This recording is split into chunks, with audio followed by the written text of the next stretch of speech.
here on the DansGolfWorld podcast. I usually say I feel like it's been an eternity since we've been on. Yeah, it has been. But this time I think it actually was. Well, we took a week off. Yeah, we were late last week, or 2 weeks ago with the episode, and then this week was another busy week for you. You were out of town. I was traveling. I was down in Orlando just after all the hurricanes, but seemed like everybody was doing well. Business as usual down there. That was good to see. There was some like big giant like debris rubble piles that were like sort of gathered to be collected. So I think a lot of the cleanup work in the area I was in near Orlando was pretty well taken care of. And you went to some conference, didn't you? I did. And I will tell you what, this is the first time I flew to Florida without my golf clubs in years. It felt weird. Feel naked? Did. But I, as much as I thought I wasn't going to play golf that week because of the schedule, the conference, everything I was doing, I did manage to squeeze in a little TopGolf. All right. Yeah. I will say, though, you know what? Some people, they get a little judgmental with people that, feel the need to always play with their golf clubs, bring their set. I went to TopGolf, and I will tell you, it's the first time I've played on clubs that aren't mine. And it is just, it's weird. And I made the adjustment. I figured it out. I ended up beating everybody, but those guys weren't golfers anyway. It doesn't matter. We're not going to get cocky over this thing. But when was the last time you went and hit like the TopGolf house clubs? Have you done that recently? Never. I only been to TopGolf once, actually. Maybe we need to go. So let's plan it out. And I brought my stuff because I'm like, I'm lefty. Yeah. I'm like, no matter what, if they have stuff, it'll probably be for righties. Yeah. So I'm like, I'm just going to bring a driver, iron, and like a wedge or something, or like a P wedge or something. Yeah, just like a little minimum set. Yeah. Well, down there playing using the house set, I feel like those are the most flexible shafts I've swung. I don't know, ever. It's wild. You would think that they wouldn't be, though. But here's what I came to understand in watching other people golf. I think one of the biggest misses in the average TopGolf golfer is slamming the club into the ground before the ball. Oh yeah. And maybe it's like for the sake of saving people's wrists that they give a very flexible club. So when you're slamming it into the ground, that you're not just, breaking cartilage and tearing tendons or breaking clubs. But that was the biggest thing. It was like a gigantic adjustment to figure out, okay, how do I get this ball to where I want it to go with a club that can't handle club head speed? Oh, it probably doesn't. No, like once you, put a little bit into it, that shaft starts like lagging and the club face is left open. And so you either got to get like a little more down into the ball or you're topping it. And it like took me a little bit. And everybody's like, dude, I thought you were the golf guy. Like, what's going on? I'm like, I am the golf guy. I'm not saying I'm good. I'm just saying I can usually like hit the ball. It took a little bit. It was an adjustment, but I was like, this is why I'm one of those weirdos who brings my entire set of clubs to TopGolf. Well, at that point, it's like if you're going to TopGolf, one, to have fun, but also get some reps in, Yeah. You gotta keep everything the same. That's like me going to the bowling alley and using a house ball. When was the last time you've used a house ball for like a full round? A full game, like a full Is it called a round? Is it a game? It's a game. Like one set of 10 frames is a game? Yeah. Okay, I got it. I'm learning. Man, I have no clue. Because probably even before I had a bowling ball, which I started bowling when I was like 13, 14. Yeah. But I didn't get crazy into it until high school. But before then, probably. But it's been a long time. We do it to mess around now. Like we'll play like a 6-pound ball game. Like we'll each throw 6-pound balls and see who could score the highest. Because it's like playing whack-a-mole because it's all ricocheting over pins. It's like and stuff. bouncing off the pin instead of plowing through. Yeah, because the pins weigh more than the ball at that point. Do you like when you're throwing a lighter ball? Are you throwing it? Does it go faster because it's light, or is it slower because there's less momentum? Like, how does that work? It all depends. Like if you got your kids out there and they threw your little one, the pins would probably bounce the ball. But how about you? Like when you're throwing a 6-pounder, like, I could. Is it fast? Yeah, it gets too fast where you think that I could really hook the ball. Yeah, you would be completely wrong. The just ball won't spinning and never makes its way back. Yeah, it would just keep on going straight basically, and then at the last second, it'll make literally a hockey stick type turn. Yeah, and then you're leaving at least 1 or 2 pins, even if you smack the pocket. It's so hard to strike with 6-pound balls. Yeah. If we were to have a bowling showdown, obviously I am by no means any good at bowling. You are. What would it take to like level the playing field? Like what would I need to disadvantage you at least enough where we could have some fun and there's a game in hand? Probably the handicap system. So it's not even about giving you the super lightweight ball or anything, you know? No, because you're still probably going to beat me. Yeah, because that just comes down to spares. Yeah. Which is like putting. Yeah. If you are missing single pin spares, that's 19 pins you just missed out on.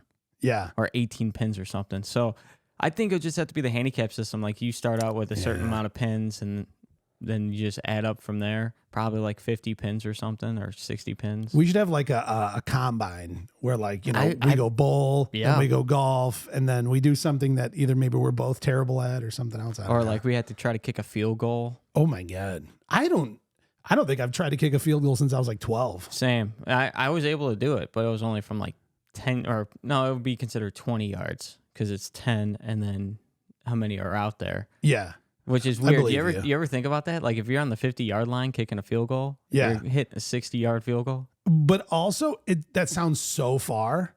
But also like with a 58 degree or a 60 degree wedge, that's like nothing. Oh no. Nothing. Imagine doing that with your foot and a football. But that's like, and somehow like when you're in a football stadium, it looks gigantic.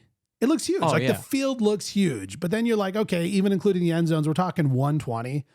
Like that's like a smooth gap wedge. Like that's all we're talking here. Like it looks gigantic. I've been to a couple of football stadiums too. Yeah. I've been to indoor ones. I've been to the Rams when they were in St. Louis. Yeah. And then I've been to the Superdome. That's New Orleans. Yeah. And you think, how the hell can you fit a football field in an indoor stadium? Especially the Superdome. Superdome is huge. Super duper huge. It's huge. And you literally could get lost in that place because there's stairs going up and down everywhere. Yeah. And it's not like, you know, when you go to like baseball games or especially like, for example, White Sox. Yeah. They don't allow you Nobody to get goes down. to see the White Sox. No one goes to see the White Sox. But they don't allow you to go downstairs from the 300 level. Right. Unless you're going to like the kids zone or all that stuff. It's hard to get up and down. There you could just roam. Wow. And yeah, it's amazing there. A couple years back, I did it was like inside Soldier Field. They did like a golf thing where there's like these little tee boxes set up like all throughout. Have you ever seen those? Yeah. Dude, it was fun. But again, it's weird because it looks so far and yet like you hit a ball and it's like, I have to hit it less far than that. I mean, and at one point I was there with some guys and they're like, let's see how far we can actually hit one. And we sent a few just to like the seats on the total other side of the whole place. I'm like, that was weirdly easy. Like it wasn't like you had to like crank one. Well, think about a baseball field. Baseball fields are center field. You're looking at 450. Yeah. Dead center. That's in feet. That's only 130 yards? Give or take, maybe. And then if you got elevation, it's even shorter. Dude, that's so weird to think. Standing on home plate and hitting a home run with your pitching wedge. Mm-hmm. That's so weird. I had the perspective on that. Like, I guess you just don't really, because golf is outside. It's in these big open expanses generally. And that concept of distance, when you equate it to something else, I don't know. It doesn't match up in my brain. That and what else is cool about the difference is like, if you can hit the ball 500 feet, a baseball, you're like considered a god. Yeah. Like that's insane. And compared to like hitting it 500 feet with a golf ball. Right. But like it's not even 200 yards. We rarely even talk feet because it's everything is so much farther. And I think it's hilarious that you switch from how often you switch from yards to feet in golf. Yeah. It's like, oh, I'm like 2 feet away from the green, or like, I'm 2 feet away from the rough. Yeah, or that was a 20-footer. That putt was a 20-footer. But I just sailed at 300 yards. Yeah, but nobody's like 1,000 feet or whatever. 900 feet. I'm gonna start doing that every time. I think that is weird when you start comparing other sports. Mm-hmm. I don't know. Golf is its own anomaly. Then you got all these overseas sports too, or track. It's all metric systems, and you can't figure out what's getting measured here. I love that the Nate Bargatze thing from Saturday Night Live. When you finally watched it? Not the most recent one, the first one when he was on, and they were like talking about the framework of America, and like, we'll have feet and inches and yards and whatever. And he's like, what about the metric system? He's like, we'll only use that sometimes for very unpopular sports like running and swimming or whatever it was. It was like, God, it's so true. Dude, they are popping off right now. Ooh. SNL. Oh, yeah? Dude, the skit I showed you, that little clip, that was a big clip with like 20 different videos, and they were going back like it was like the same person posted 2 or 3 videos, and it's just like a scroll. I finally saw the one where he was golfing and like hitting the birds. Hilarious. Dude, it's so funny. Well, and somebody was showing it to me, and I don't think they realized that it was SNL, and they're like, dude, you won't believe this. And like, it looks real. Yeah, but like pretty quickly I was like, I think that's Nate Bargatze. Yeah. Like, you know what I mean? I wish they had the rights to say PGA Tour on there. That'd be great. That would have been hilarious. Why can't PGA Tour just be like, yeah, that's fine. Like, this is fun. This is funny. Like, go ahead. You could use it. Like, hall pass for the day. I know a few companies do that. They're just like especially for like someone like SNL. Yeah. Like, of course they're going to make fun of you, but at the same time, SNL is talking about you. Right. Like, have some fun. Like, lighten up a little. That's sort of what I feel like. It's just like a lighten up type of situation. Like, my thing is, would you rather have some Joe Schmo talking smack trying to absolutely destroy a reputation, right? Yeah. Or would you rather have a lighthearted, sometimes a little bit more lighthearted sketch about you on SNL? I'm picking SNL every day. That's true. Every day. Well, who was it? There was somebody on... I forgot what they were talking about. They were talking about, might have been on Joe Rogan. Geez, I listen to too much stuff. But they were talking about, it was Jelly Roll on Joe Rogan talking about when you get made fun of in like a comedy special, that's like the moment you've made it. Yeah. Like you're that pop culturally relevant that they can rag on you in comedy. And Jelly Roll was just saying like, because he's friends with Theo Vaughn, whatever, don't need to get into it, but he was saying Theo Vaughn does an impression of Jelly Roll. And he's like, man, Joe Rogan, I think that's the funniest shit I've ever seen in my life, man. I'm so happy. I never thought I'd dream of the day where I'd have Theo Vaughn making fun of me, man. I am so blessed, Joe Rogan. That's actually pretty good. Was that pretty decent Jelly Roll? Pretty good, all yeah. Right. I have to listen to his voice now. Yeah. Just to get the comparison, but I thought that was pretty good. I might have been close. I'm in the neighborhood. It was pretty salty. Yeah. Which, by the way, I'm a big Jelly Roll fan. I like the guy. Dude, Lonely Road. Oh, dude, he's one of those guys that I feel like is, I don't know. Like, I don't know the guy. I just feel like he's so nice. I just feel like, I don't know. I mean, the closest encounter I've had with him was at the Masters. I was at a... he was at the Masters? He was performing at one of the after parties. Oh. I mean, I can't remember who it was for. He got put up for an after party of the Masters? Yeah. Damn. And I mean, the room was crawling. Like Smiley Kaufman was there. I got to say hi to him. And there was like a handful. Jim Furyk was there. Who's that? Pro golfer. I believe still holds the record for the lowest round in PGA Tour of 58. I know what you're talking about. He's got that wild swing that kind of like, I love when they do like his like swing tracker. It looks like the and symbol, like because it like goes up and loops around and comes down. I know what you're talking about now. Yeah. Anyway, but then Jelly Roll was there, and what was funny was we got there late, we missed his performance, and then we heard like one of the security guys going like, "Hey guys, Jelly Roll said he wants to come back in and hang out. He's bored in his bus by himself." And so he just came back into the party after his performance because he was just bored. He's like, they're having more fun than I am. Can I just go back in the party? And everybody's like, yeah. Everybody was cool. It was fun. He said hi to everybody. It was a lot of fun. I mean, just again, nice guy. I've heard some good things about him. Like he, especially from his background. Yeah, his background went to jail. Yeah, I mean he rock bottom to now. Yeah, had a crazy childhood, crazy situation, and turned his life around. And was the oldest singer to receive the Best New Artist Award at the CMAs. That was nuts. Yeah. 39 years old to be the Best New Artist. He's a year older than you? Yeah. Well, at the time, I think that was maybe a year or so ago, give or take. Dude, I have a buddy or I guess he's my buddy. I talk to him all the time bowling. I found out yesterday that he's 42. I had no clue. No clue. You make it sound like you found out that, he's got like lymphoma. You're like, I had no idea. Like, and I'm praying for him. He's 42. Well, we make fun of him a lot because he's just jacked. He's a jacked dude. And when Yeah. he cuts, he gets super skinny. I go, dude, you keep cutting, you're going to start looking like me. He goes, I would like to look like that at 42. I'm like, I did a double take. Wait, what? I'm like, what? 42? I didn't know you were so horrifically old. I go, dude, you're old as hell. He goes, I know. 40s. Sad. Dude, It's right around the corner. Speaking of sad, dude, you saw what happened this past week, right? Which thing? The Liam Payne.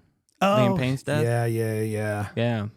I didn't follow his career closely, but anybody who's that young, and I mean, that it's definitely an unfortunate situation. I got second-handed into One Direction. So, I have a little sister. Yeah. She's a couple years younger than me. And around that time where they blew up was right around that time for girls. It was like perfect demo for like my sister.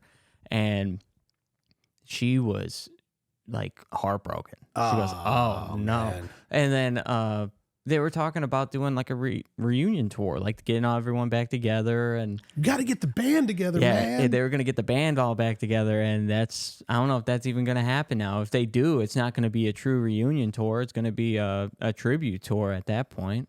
Well, that wasn't the only real devastating news that came out of the last week. What else happened? Joel Damon was assessed 4-stroke penalty for having an extra club in his bag. He withdrew. He was probably pretty distraught. Yeah, because he didn't play bad. Yeah. I will say, though, it's wild to think that pros at that level are still subject to like those very basic errors. You know what I mean? Just a spare club in the bag. I mean, that's similar to Jordan Spieth last year where he signed the wrong number on his scorecard. He said he had to get to the bathroom, take a huge shit. Oh, that was the sick week. Everyone got sick. And because he was racing off to the bathroom, didn't take his time, allegedly. I mean, that's kind of how the story goes. But then they changed the rule. They said you have got like an additional 15 minutes after you sign your scorecard to go back and like make any changes necessary. If his stomach was that messed up, he needs more than 15 minutes. Yeah. Well, because that's the genesis. Because that's where Tiger Woods withdrew too, because he felt sick. Yeah. Big brained. See that? Smooth brained. No. So I'm just curious though, every time that they have one of these like mishaps with a very notable golfer, are we going to get a rule change? Like, well, next time you have 15 minutes to take the extra club out of your bag. Like, well, he already hit like 3 holes. It's crazy. That's kind of hard to fix. What I did miss was how he discovered it, or, at what point that realization happened. I didn't catch that part of the story. Like, what do you do in that situation when you find out and no one knows? Do you just throw like a 8-iron or 6-iron in the bushes? Or like Rory, there's that famous scene of him like hitting a terrible shot and he just takes his iron and just launches it in the lake. Like, do you have one of those like fake mad moments? You're like, oh, I'm so upset. Just launch one, you know what I mean? Yeah. I think that's what I would do. I'd be like, if I'm like 3 or 4 holes in, I'm like, oh, I got one extra club. Yeah. I'm like, but the problem is no. it is such a gentleman's game. And then there's even those moments, who was it a few weeks back, called themselves on their own penalty. Like they said, I think the ball moved and nobody else saw it. The cameras couldn't find it. I can't remember who that was, but either way, it was just like, he's like, for my own, so I can sleep at night and for my own sort of pride in myself, I'm going to assess myself this penalty. The playing partner was like, are you sure? Like, no, I didn't see anything. He's like, I think the ball moved. And he goes, and I'm going to take the 2 strokes. Wow. And people find that incredibly admirable, as opposed to the opposite when you see like the video years back where Patrick Reed is like fluffing the sand away from behind his ball, like while he's taking these practice swings, and he keeps scooting sand from behind the ball so we can get the club under there and get a little more spin. It's like, dude, you got a bad lie. Like it is what it is. Like that's the way the game goes. That's where I realized where I don't belong in pro golf, because I would be taking so many advantages that I can. I could cheat the system. You'd be scooping sand with your 17th club. Oh yeah. I would be throwing clubs if I knew if I had extra. Yeah. I would look around. I'd give probably people some money to go hide my fucking ball. Yeah. Or have like some fans who have some spare balls in their pocket, and they're like, "Oh, I found it. It was over here." I think if I was on tour, I would be the Happy Gilmore. Would you'd save all the big checks in your backseat? Yeah. Yeah, who wouldn't? Yeah, I'd save all the big checks. My grandma will, need her house back. Yeah. I'm going to go sign with Subway. Yeah. And play hockey. I did see a picture that Tiger Woods has framed on his wall, like his first big check he earned, like, when he finally went pro and whatever. And it is one of those like jumbo checks, and he's got like a big frame around it, and it says Tiger Woods on it. My old high school coach says that too. Have you ever won a big check? No. Well, I haven't had the opportunity to. All the stuff that I did, they actually didn't start doing it until now, which I'm kind of pissed. I'm kind of pissed about. They do that. That was my whole bowling career. They added stuff after I was gone. Yeah. But it was all smart funds, so scholarship money. So that was just, you got a little certificate saying how much was going in. Yeah. And then that was it. That's it. Then you got money in your account for scholarship. So that's it, huh? Yeah. You're like, well, there's this new school I'm attending and I need this funds for. It's the school of At My House, and write the check. One thing I have noticed though is it's either bowling is popular, like mass popularity, bowling is popular, or golf is popular. Because golf kind of dipped a few years ago, bowling rose. Bowling is dipping, golf is rising. Golf is rising. Do you think it's weird? Do you think there's going to be a downward trend in golf anytime soon, though? It all depends on this whole. I think people are getting sick and tired of the LIV PGA thing. Yeah. I think what needs to happen is they need to finalize a deal. And that, in my head, that reminds me of like the Monday Night Wars with wrestling and all that stuff, where it's WCW and WWE. WWE pulled ahead, which I love LIV. Love it. Yeah. I hope the best for it. But my prediction, PGA Tour is going to bump up because it's a PGA Tour. Yeah. They both the companies have a lot of money. Like a stupid amount. Like they could do whatever. And I feel like the PGA Tour within the next couple of years is going to start rising, and what's going to end up happening is that's when the merge is going to happen. Yeah. It's either that or the PGA Tour is going to buy LIV, and it'll just be one big tour, because I just have that in my head, like within the next few years. The only thing that I can't see is the LIV Golf and the PIF, the investment fund behind them, will sell off their property to PGA. I feel like they will continue investing to keep themselves in a position where they get to be the ones who make the ultimate acquisition. Yeah, that is true. But speaking of, I think Greg Norman's out. I think they want him out. I wonder why. I mean, obviously, he was on the ground floor of putting this whole thing together. Like, from early inception of this idea through where it is now. They just finished their third year, out on tour.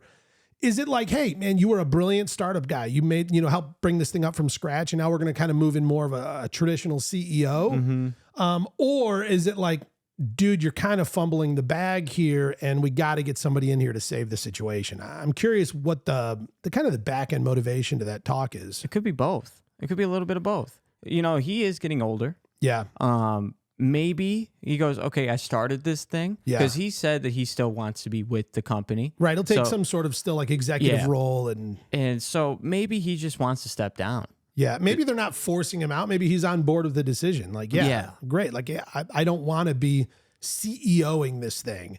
Yeah. They announced a couple weeks ago that they brought in, I think it was like the CMO, the chief marketing officer from Pepsi. So they're making huge moves, bringing in very top level people. That's a key vendor. It really is. And so now you look at, it's like, okay, well, now we want to bring in a CEO who has that level of monstrosity company experience. And you've done a great job, and let's keep growing. And maybe he agrees as well. Because I don't know his background too well. Is he more of like a sports guy, or is he an actual business guy? He was a pro golfer. Oh, okay. They definitely probably want someone on the more business side rather than the golf side. He's got the golf side down. And if you look like at the list of the winningest golfers of all time, he's in like the top 5. Oh yeah, then yeah, it's definitely was probably about the business side. Because the golf is going to be golf. All you got to do is just have your format. Make sure everyone's following rules, and make sure all the numbers are correct and all that stuff. And then you could have 1,000 tournaments and he could run it just fine. But once it comes to that business side where you got Pepsi, you got all these other vendors that want to be a part of this thing, unless he had education on it, it's kind of hard just to kind of jump into that, not knowing, because that could really put you down a rabbit hole. Now, Greg Norman's not the only one who's heading out. This one's forced, though. Bubba Watson? Yeah. That's wild. And what's really wild about that, Bubba Watson was among the small group of people who finished low enough in the tournament points for the season that he was relegated. And his only way back in at this point, from my understanding, is to qualify back in. Which is weird. What happens then? I don't know, because here's what's also weird is I believe he forfeited his ability to play in the PGA Tour to go over to LIV, and now he's off LIV. So is Bubba Watson kind of just out? I mean, he might. Yeah, I'm sure. Obviously, he can play in the Masters. He won the Masters. He's always invited back there. So he probably has still some exemption years, maybe for a few other majors. I'm guessing. I don't know exactly, but is his sort of like professional golf career on the outs at this point? I mean, what happens? I have a question about that. Can he join the Champions Tour, or is it, since it's considered PGA, can he not? I don't know. Or does he have to sort of qualify into that from scratch? And I feel like if he does, if he attempts to do that, he'll get it no problem.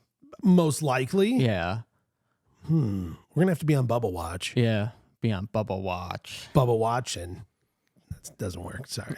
Going for a But what's also interesting, though, I was reading a little while back that the way that when they brought in the big stars, the big names to really grow the LIV Golf brand, when each of them was given the captaincy of a team, they were also given part ownership in the team. Oh. Yeah, and I believe I remembered it was something like they own, it was either 15 or 25, I think maybe 25% of the team. That's their ownership of it. So like, what do they own then? The team itself. And so the team winnings, the sponsorship deals, like all of that, because each team sort of functions like its own sort of separate entity.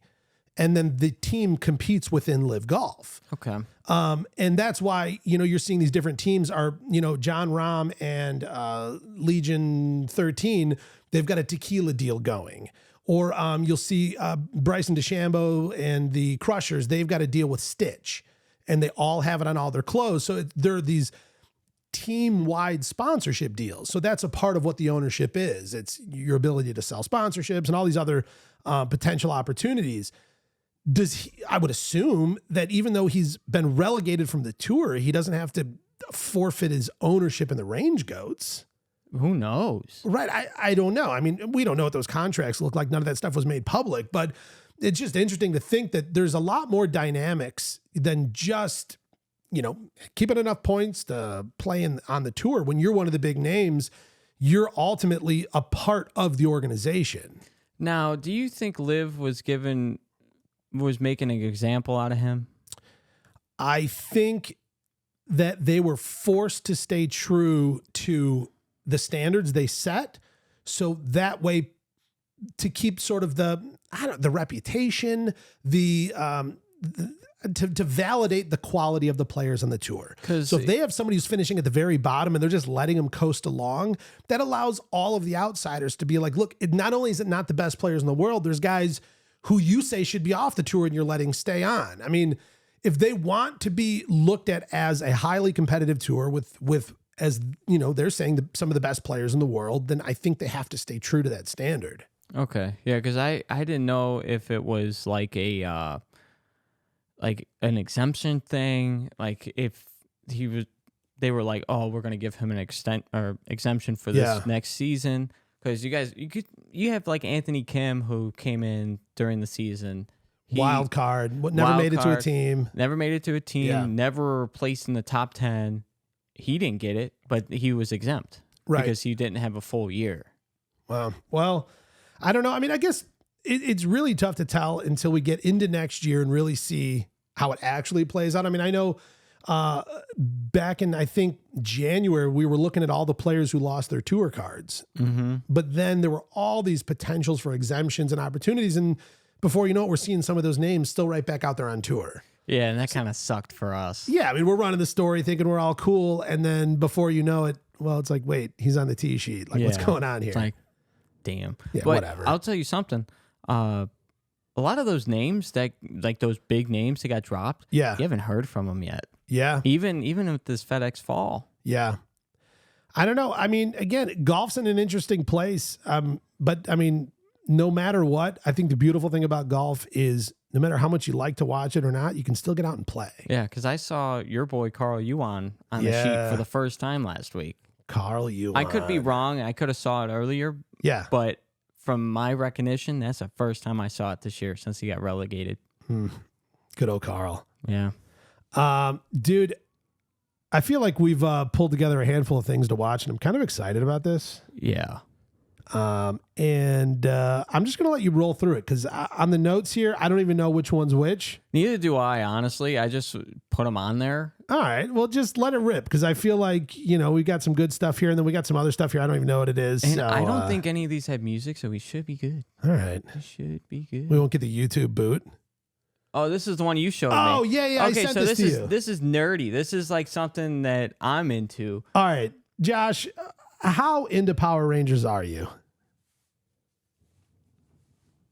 That would be a full amount. Yeah, full amount. It's a pinup of the original Pink Power Ranger. I grew up on this stuff. This is my jam, especially this season, actually. This was like, if I had to pick one season that I was locked in on when I was a kid, it was this one. All right. So the reason I sent this to you, because I wanted to know if you find this interesting or if this like sort of breaks your heart.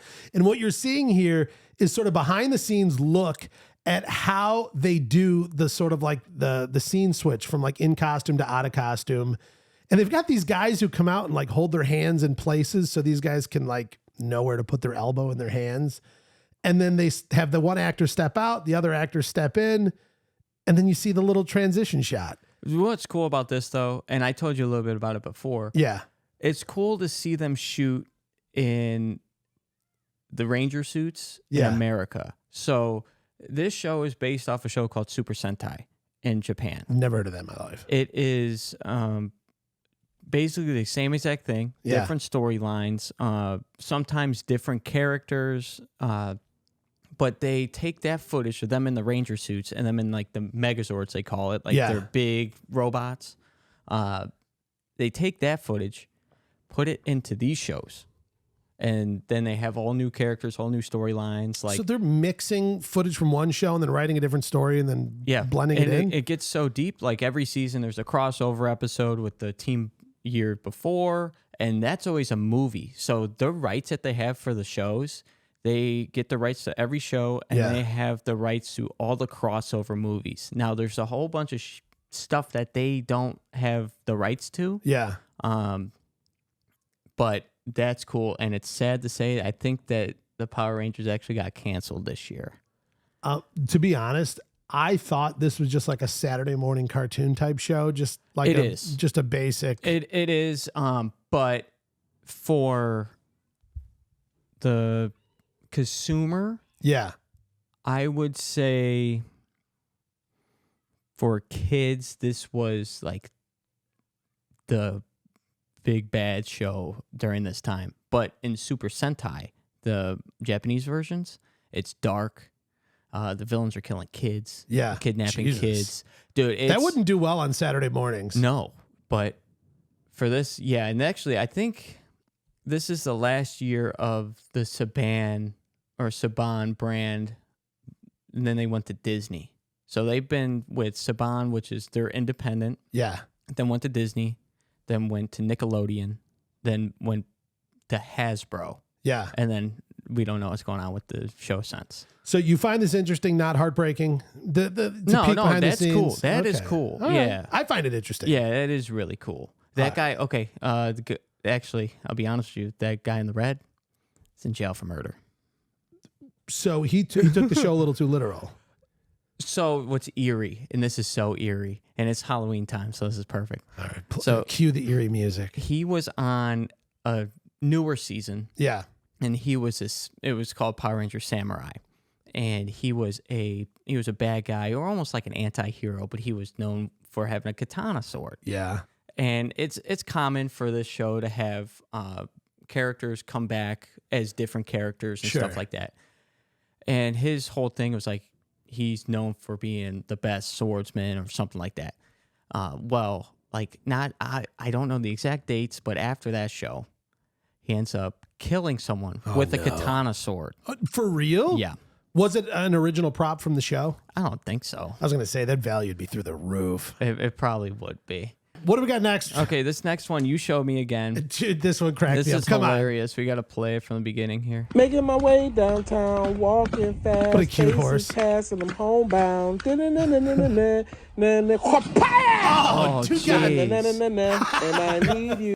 Making my way downtown. Going back into the music kills me. Like, first of all, what is this like super pretty looking show horse doing? It actually looks like a mini horse. You know, like how Rob Dyrdek had a mini horse? Yeah. And then that thing's small. It just out of nowhere goes after this dude like maliciously. And then the dude resumes singing the song. Oh, man. I will tell you, I laughed far too hard at that. This is hilarious. While I was sitting on the toilet.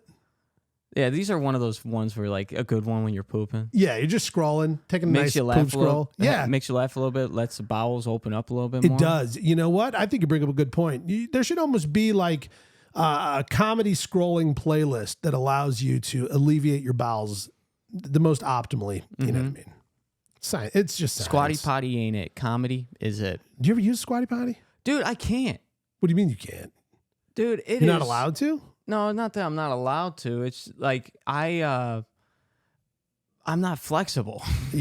Okay, so true story. I bought one. I got on the craze, and I used it a few times, and I was just like, I can't sit here for like 45 minutes like I like to.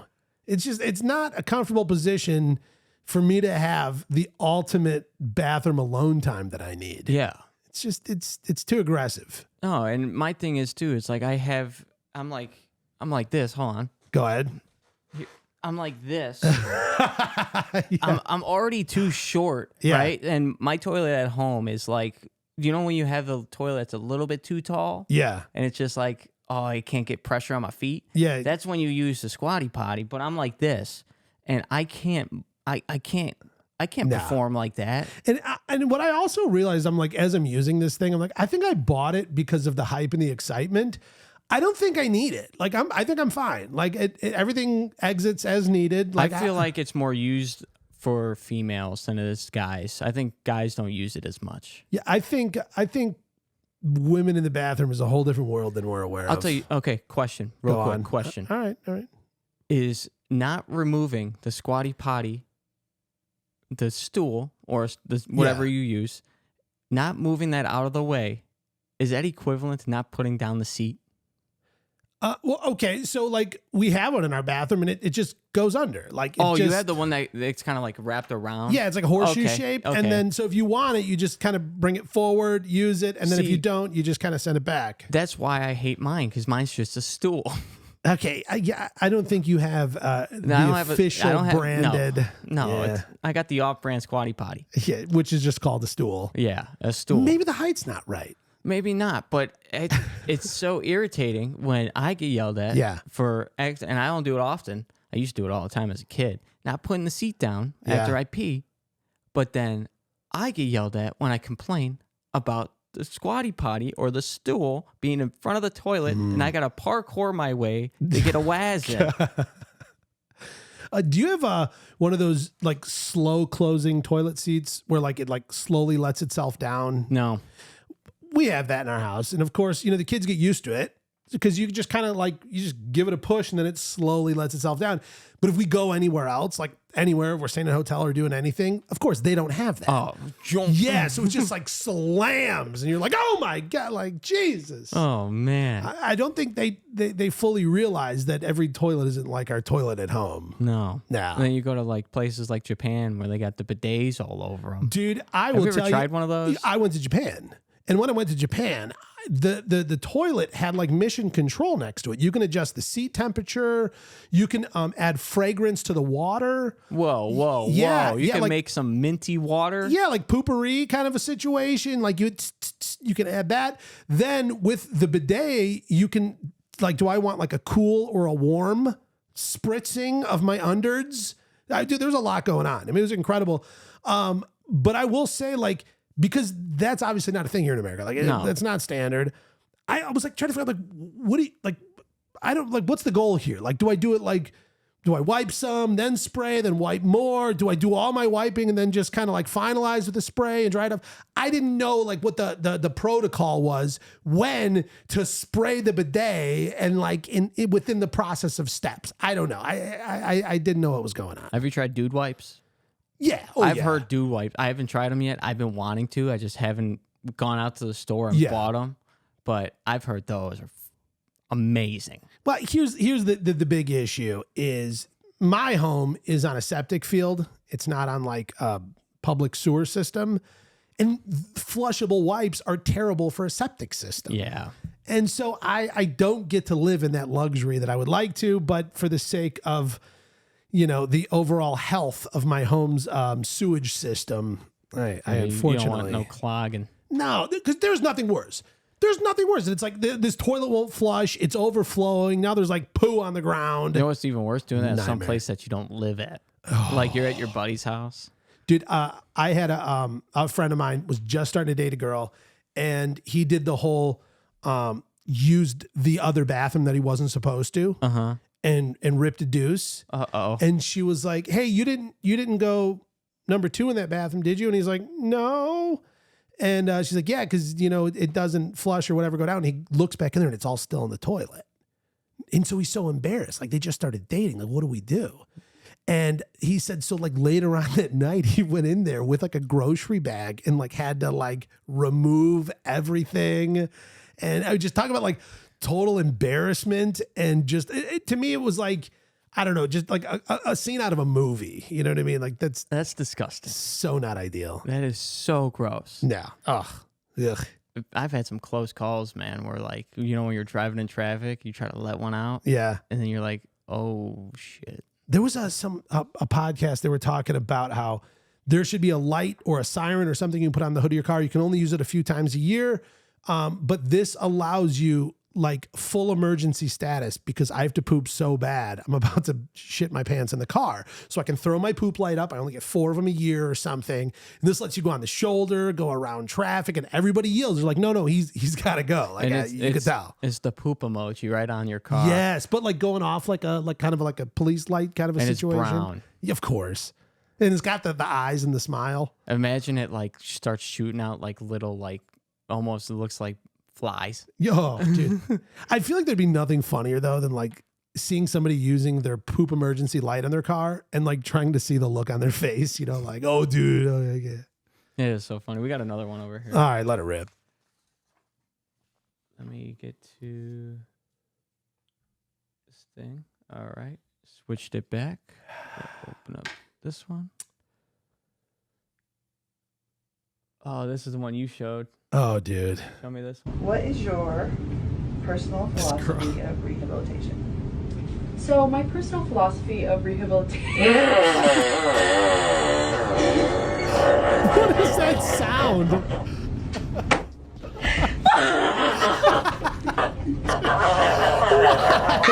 Professional! What is that sound? How do you... I don't know how to laugh like that. I don't know how you could laugh like that. Dude, it sounds like a car horn from like the 1930s or something like that. That auga, like I don't know. It That's sounds insanity. like something's dying. I think so. I love that. I don't know what they're doing. They're like trying to practice some job interview or something like that. They're trying to like role play like as friends or family or whoever they are. And she can't keep it together. And the sound that comes out, like, that would be so obnoxious though. Like if you're hanging out with friends, you're at the bar, you're doing whatever. And it's like, oh God, Tina's laughing again. Freaking Tina. Calm down. You're ruining everyone's fun. It's weird. Dude, I'll be honest. If this is what it is, like the job interview stuff, yeah, like practicing, Faith had me do it with her. Really? Dude. Were you like the employer and she's the employee? No, I was the employee. Oh, okay. Okay. And oh my God, we weren't like this, but you couldn't keep it together. There was times where like I was messing around and I have like an accent. Yeah. And I'll be like, I went to this school out in this country. Yeah. And then I'll just come up with some wacky story. Like I'm some philanthropist from like Budapest or like something. And I'm looking for a job. And she's like, would you just take this seriously? I am. I'm trying to help you here. We got another one here. All right. Oh, okay. Okay. This one will be just like this one. I'm pretty sure. Yep, here we go. It's right here. Pulling up. Oh my God. Greatest speech of all time. It's for a graduation speech, it looks like. Sorry. Their audio system is awful. Dude. Could you imagine? Like you can't, like she's fighting for her life right now. She can't pull it together. My name is... Through the hissing and the wheezing. These guys are leaving. They're like... This girl's like, fuck this. Yeah. She's literally ruining everything. This is my last day of school. I don't need to stay here. She's waving people off like, no, I'm good. I'm good. All right, Good morning. My name is Kate. What did they give her? Did someone put some special cookies in the... Good morning. breakfast? Blasted on edibles. She's been pounding gummies. Dude. Okay, my name is Caitlin. They're trying to take over for her. Dude, oh my God. That's insanity. I'll tell you something though. Whoever's audio that is awful. Oh, the humming? Yeah, dude. They probably got like electric wires wrapped around audio cables. We got two more. All right, keep them rolling, Johnny. Johnny? Yeah, you ever heard that? Roll it, Johnny. Oh, okay. So, hold on. Oh, you heard the laugh. All right. I didn't think it was going to actually play sound. But It's this somewhere. They're calling this the shot of the year. The shot of the year. Yeah. Shot of the year. All right.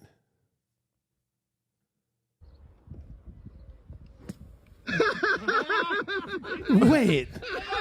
Oh. What a shot. How does he almost make that? He almost made that. Yeah. Dude, Here, that's watch it again. insane. That was a really good shot off of it. All right. Bring it back to the beginning, and I want to kind of see his setup position here. All right. Obviously, okay, clearly there's no room to stand. No. I mean, an aggressive bunker wall. And I guess it's the only way to play it if you're going to still try and advance it towards the pin. Otherwise, you're standing in there and hit it sideways. So he doesn't have a lot of options. That's a dark colored ball too. It is. That looks like one of those putt-putt course balls. You know, that like, or the Top Flight variety pack. Oh, yeah. All right. Hit play again. Let's kind of see what kind of... Look at that finish. Head down. Yeah. I mean, I feel like there's not a lot of other options. He gave it everything it needed. I'm actually really impressed now. Yeah, I told you you'd like this one. This one is sick. Yeah, and you know what? And he gave it his all. Like, you know, he didn't hold back to keep from falling in. He swung as hard as it needed, and then whatever happens, happens. However the cards fall. And he did it perfectly. I think he rolls. Did he roll into it? He kind of like rolled himself on his back. And literally almost holes out. Yeah. That is fantastic. It's nuts. Wow. And then this last one. I'm thoroughly impressed. I don't remember what this last one is. Oh, okay. This last one's going to get us going. We all know that there has been really bad national anthems. Okay. Yeah. But I don't think it ever gets this bad. So let me quickly. All right. What do you got here? This thing's been out for a couple weeks now, and it just blew up. Dude, national anthems can go so bad Or so good. or so good.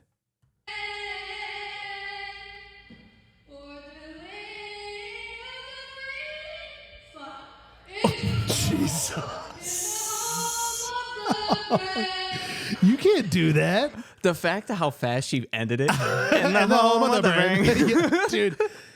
Oh my God. Okay. I've sang a few national anthems in my life. And the most important part about singing the national anthem is your starting note, because that determines the rest of your song. She left herself in a position where she couldn't reach the high note. She failed, dropped the F-bomb. But drop the F-bomb. Which is now twice as insane. Once you fail, to then rip that. Look, high school, right? Probably Yeah, high school volleyball game. Yep. What kind of trouble do you get in for that? Who knows? Because you got asked to do that probably by someone in the school. And I don't think, I don't think she would get in trouble. To maybe, be completely honest, I don't think she will, because, this probably already happened. So yeah, I don't think she got in trouble. just, it's frowned upon, but it is what it is. Yeah. I mean, the only thing she might get in trouble for is F-bombing on the microphone. Yeah. But that would be it. And maybe they might just like, okay, we know you messed up, but we also know that you're frustrated. We get it. Like, They're like, yeah, and maybe, does this fall under like freedom of speech? I have the right to say whatever I want during the national anthem if I screw up. yeah, that makes me never want to do that. The starting note, man, it's where the entire song lives and dies. Because if you're up here like, oh, say, you got no hope. You got to go low. Oh, say. You just have to. You got to get down. You got to dig deep in the beginning to save yourself for when you I'll tell you something. get for way up there. Those kids in that high school, that's the story of their high school. It is. That's if you had to describe one thing that happened in high school in your 4 years, you're going to say the girl who sung the national anthem botched it and just F-bombed right after it during the national anthem. Well, and really, ultimately, it's one of those situations where the person who was filming it and posted it got all of the social clout and follows and likes and views. I wonder if that person had to take it down from the school and someone picked it up, because that wasn't like an actual account. And I bet you, because that thing went so viral, it's probably been shared on 100 accounts. Oh, yeah. Yeah, it's probably all over the place, and they can't do anything about it now. That's But crazy. I bet you that kid, whoever did it, recorded it, put it in there. Speaking of wild stuff from the internet, dude, I came across this story on Reddit, and I want to know where you land on this. Okay. And kind of a little feedback from it. I'll get through the story, and you kind of tell me what you think. All right. This is a Reddit story from the R Golf thread. I've been dating this chick for 2 years. Got to know her dad pretty well. He's a huge golfer. Great guy. We started playing together. Always a great time. Not to mention, they belong to a nice ass country club where we always play. He never asks me to pay either, which is nice. Guest fees at a nice club can get pretty pricey. Yep. Broke up with the girl 2 months ago. Her dad was mad that we broke up and said, I better not lose one of my golf buddies. Haven't seen the chick in the past 2 months. Have played 6 rounds of golf with her dad in the past 2 months. We never talk about his daughter. All of that hard work paid off. 100 emoji. That's hilarious. What's your take on that? Okay, Like, there's 2 ways you could look at this, though. go on. You could look at it as like the dad being a shitty dad. Like, you Yeah. got to stick up for your kid. Like, well, it all depends on how it happened, too. Yeah. Like, say, like, she did him dirty. Yeah. Like, and, the parents, depending on your parents, I would be happy if my parents were really mad at me and really got at me for messing something good up. Right, You know what I mean? because they were dating for 2 years. Yeah. I mean, that's a pretty decent amount of time. It's not like 2 months. 2 months is like you're barely even still dating. Especially because it sounds like this guy's kind of young. Yeah. Yeah. But I had a past experience with the girl I dated in college. Okay. Me and her dad were pretty tight, and her brother. Ooh. So it actually happened like after we broke up. This was way long ago. I I'm old as shit now, but Yeah, you are.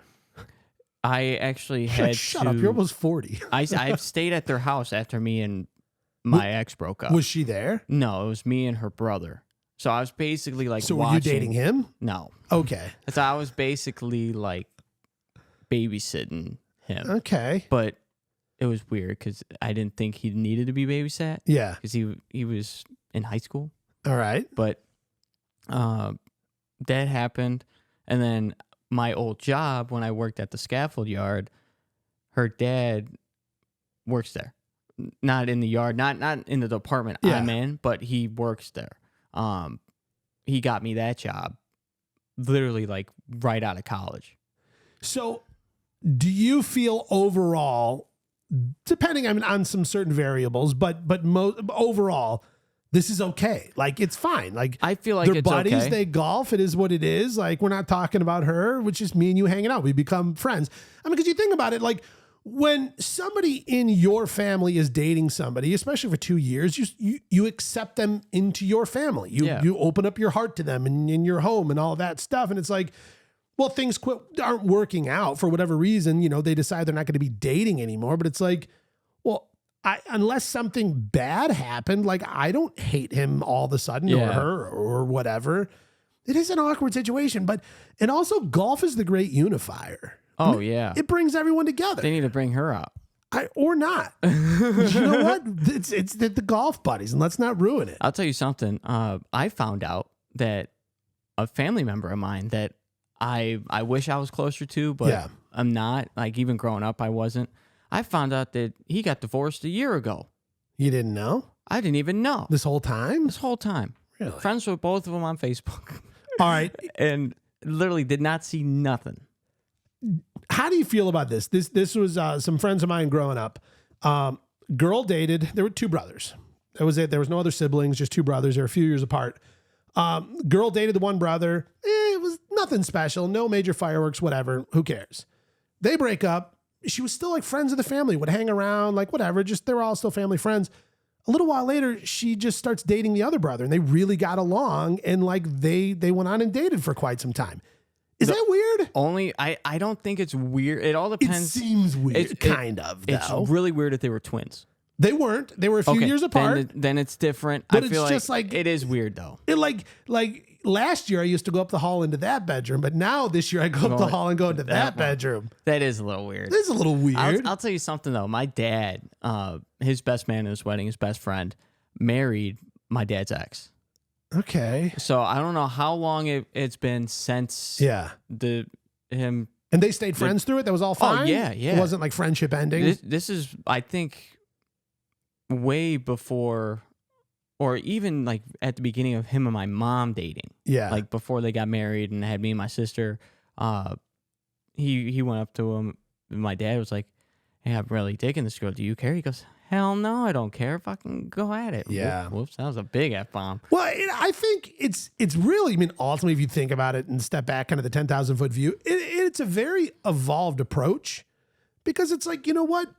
People date. They want to see if things work out or, you know, trying to see who I'm going to partner up with long-term potentially or not.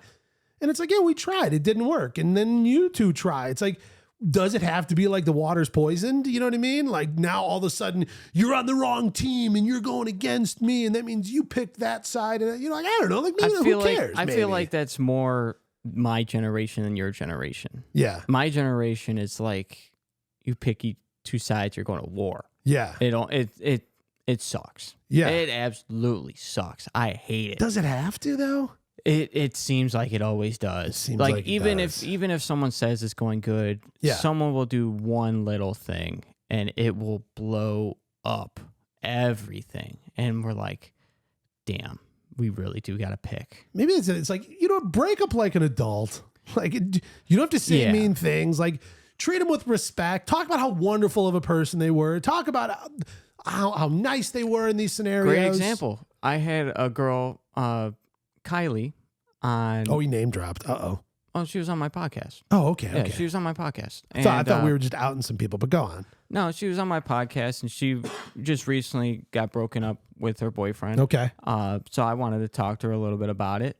And all she said was nothing but great stuff. I think that's a very mature that's approach. Awesome. Yeah, It really is very mature. yeah. So there's two different types of people in this world. Yeah. People that want to burn it to the ground and people who want to bring it up. And I think that applies to a lot of things. Some people just want to see the entire world burn. Yeah. Including everyone in it and all of their exes. And I'll tell you something, girls dig that. There is a weird concept with girls wanting guys that will burn the world to be with you. Yeah. But if it's something else, they can't stand it. But as long as if they say, I will do anything, and literally like supervillain type stuff I'm talking about. Like there's a weird fantasy right now with that. Yeah. It's odd. I've been told it's odd. I feel like people are watching too many movies.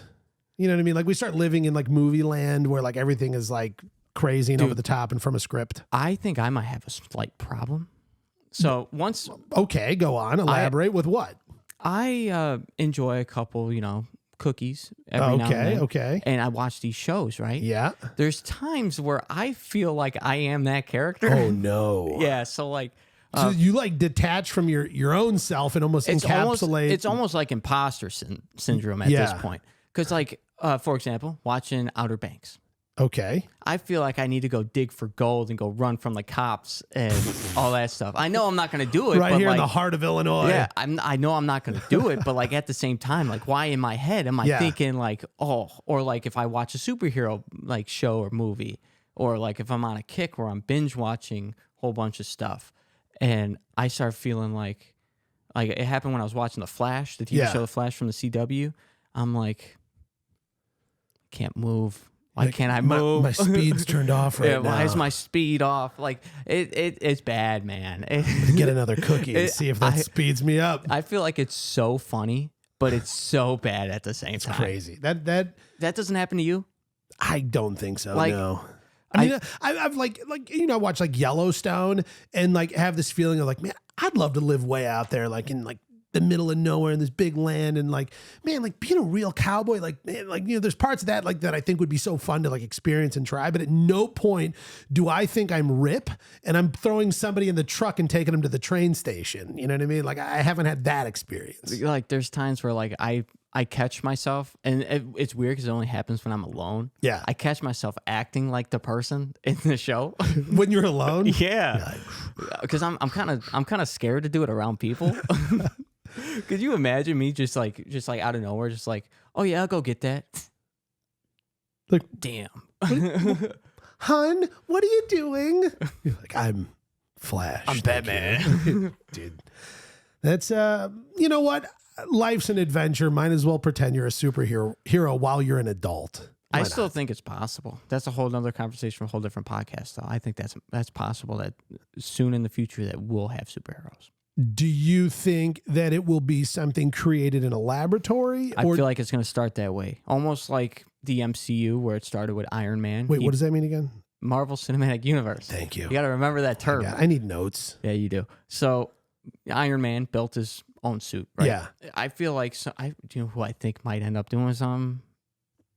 Elon. Oh, I thought you were going to say Puff Daddy. No. Oh. I have a feeling Elon Musk might try something like that. Well, do you think his Neuralink company is sort of like the pathway there?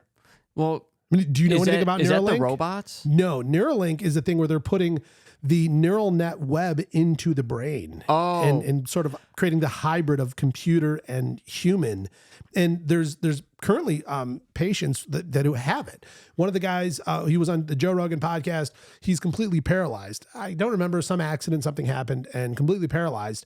And he can, at the beginning, when he was first learning how to control the system, he would use his eyes. But now he knows how to control it without moving his eyes. He can just think to have the mouse go over there and click on that. And so now he's playing video games. And he is killing everybody because there's no delay between the thought of shooting the guy versus like your hands moving the controller and then aiming and then shooting the guy. So he's like next level, like unfair ability in video games at this point. It's like taking steroids. It is. I mean, it's implanting computer technology into your skull. I think it'll be a little bit of both, though. I think it'll be that, and then you know how he just made the robots? Yeah. And a little bit of that. So it's more of like the Iron Man, where you have these things that give you an additional ability. It's not that you're like Spider-Man. Spider-Man got added ability. He wasn't born with it. What I meant was like a spider biting. Right, but like Iron Man takes the suit off and he's normal. But Spider-Man still like chemically was like a superhero, like his skin and his eyes and his spidey sense. But like Iron Man is just a guy, a dude with just a really sweet suit. Am I right? I don't know anything. Well, yeah. Kind of like Batman. Batman is just Batman's a regular dude with great technology. The difference between Tony Stark and Bruce Wayne is that Tony Stark has something in him that if he takes out, he dies. And he's got that arc reactor. Yeah. Was that like for medical reasons? Was he like he was like had a bad heart? No, that was from the first movie. So why did he need that? To live. He got blown up. Oh.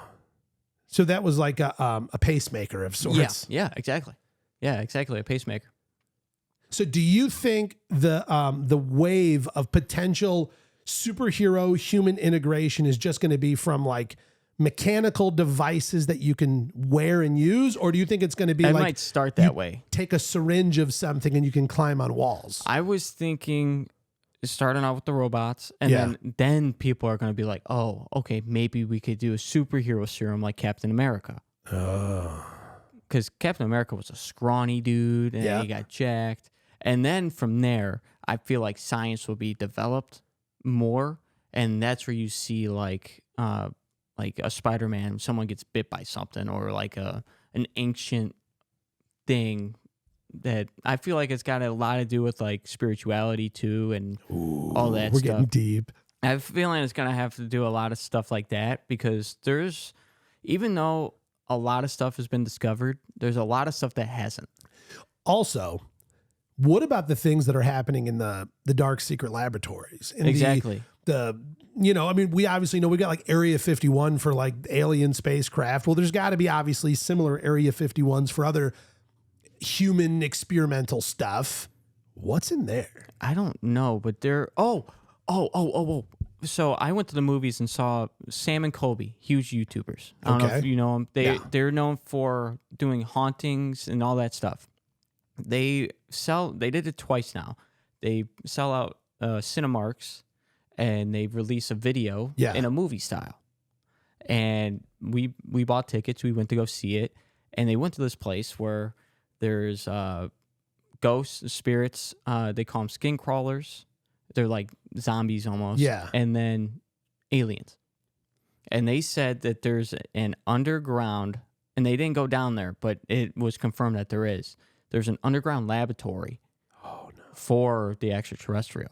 Oh. But then they also came to terms, because they do a whole bunch of readings, and it's all legit. Like they've actually had people that came on their show from wherever place that they're at and fake it themselves, and they didn't know. And then they got really disappointed with it and all that stuff. Yeah, like they went to the Conjuring house, and they messed Would you with do them. that? Yeah. You would? Yeah. No, dude. I wouldn't even drive by it. I wouldn't stay there, but I'd go in it. I wouldn't stayed there. I wouldn't even want to be on the same street. Yeah. Not interested. So terrified. These UFOs and all these sightings, they deemed it as all being one entity, with the skin crawlers, the ghosts, and the aliens. Yeah. But they had this laboratory in the basement or underground somewhere on the property. And they were saying like, yeah, this is where they did the stuff with the aliens, and people were saying it was a little like Stranger Things. Yeah, it was. If it ever comes on YouTube, I'll have to have you watch it, because it was cool. Dude, I'm going to be honest. Like, I found The Walking Dead to be a little too scary. I did too. Dude, freak me out, man. Until I got a little older. Is there like a weird thing when you watch The Walking Dead? And I only watched like season 1. Like, I don't know. I'm terrible. You're missing. Yeah, I don't care. I'll never watch it. But you can't help but take yourself there. Like, oh, okay, here's where I would go in the zombie apocalypse. And like, you start role playing, like how you would, like what you would fortify and where you would go. Yeah, dude. Like I said earlier. Mentally go there. Yeah, like I said earlier, I turn into the freaking characters in my head. Well, I think there's a difference between like imagining how you would play out this scenario and walking through the room pretending you're Flash. But either way, I get it. There's some similarities there. Yeah, there's some things in that show that you need to watch. If in the event of when we have our zombie apocalypse, I mean, That shit ain't happening. When it happens, if you could pick one place to be, like, do you have it worked out in your mind? Like, this is the optimal place to be. Be on a boat. On a boat. Now, obviously, supplies and rations are limited to an extent because you're on a boat. Does that become a factor? Or what are you going to, like, take a cruise ship so it's filled with, like, food? You would have to, I mean, it all depends. Like, I would. Obviously, you can fish, Yeah. So Well, you could fish until everything's dead. And does the zombie contaminated. apocalypse affect the ocean? Was that ever discussed in Walking Dead or Swimming Dead or whatever? No, because they were in Atlanta, so they weren't really by water. So we don't know if the tuna population was surging because we're not putting it all in cans now. No, but do you know what's crazy about that show? So you know how the main show ended? Yeah. They have like 5 spin-off shows now with the main characters. Yeah. Somehow they got to England. Oh, no. Yeah. How do you get to England in a zombie apocalypse? Like, we're back to like Christopher Columbus. Like, you're just like sailing across the planet. And at that point, how is there an apocalypse on both sides of the world? I mean, I don't know. I can't even wrap my head around that now. And the thing is, too, which doesn't make sense to me, is that everyone that dies turns into a zombie. Yeah. And in your good horror zombie films, you don't just die and become a zombie. You have to get bit. Yeah. So even if somebody dies, like, because they hit their head on the staircase, they still become a zombie for no reason? That's dumb. Well, I think at that point, too, if you're dead, most of the time, you're just laying there. You get eaten anyways. Yeah. I had my cousin, he was talking about if he could pick anywhere, he's a big NASCAR fan, said that he would say, well, you got to go to a NASCAR racetrack. It's all fenced in. Yeah, it can hold up the strength and force of obviously cars going 200 miles an hour, so they're not going to be breaking down the fence. Barbed wire at the top. Yeah, but it's got to lean, so all they have to do is just climb. Because I thought it was a good theory. It's not that like they're climbing the fence; they're just walking on top of each other to get over. They're just mounding up until there's so many of them. The mound allows. In The Walking Dead, they went to a prison. How did it work out? I didn't see that. They ended up going to this prison in season 3, and then they ransacked it. There was another group already in there of convicts. They killed like half of them, and the rest of them joined them. But yeah, they were sketchy people. Like there's like barely any humans left, and you're still killing each other. Yeah, that's insanity. Well, it's pretty much communism at that point. Yeah, and survival of the fittest, the whole thing. I mean, I get it, but it's just weird to think that, like, could you imagine, like, it's this group's job to like sort of restart the population of non-zombie humans, and then some of you kill each other. It's like we're down to the last few. Like we don't have any spares. Yeah, and with that season, they at first split the jail 50-50. Yeah, and it's like, okay, you guys are already here, you get that half. We want this half. And then it ended up being like they were being sketchy. They were sneaking into theirs. The one person got shot, and then all of a sudden, all hell broke loose. Like one of them got prison riots. Yeah, one of them got his head split in half with a machete. Oh no! Yeah, like from the top, like literally, like bang, killed him. I'm trying to imagine how long into the zombie apocalypse before I attempt to play some kind of golf. I don't think you'll be able to. I'm imagining it's too loud. I can't focus. It's so much noise. No. I'm saying it's too loud. Playing golf makes too much noise, attracts zombies. That'd be a real bummer. Like even like maybe an iron shot, but if you flush it, yeah, you could hear a nice.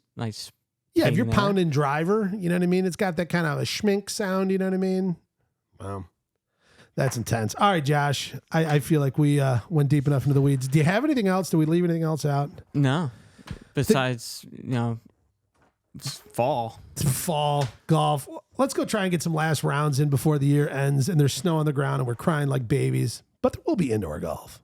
Always. All right, folks, that is it for this week. Follow us, like us, subscribe, do whatever you want. We'll see you next time right here on the DansGolfWorld Pod.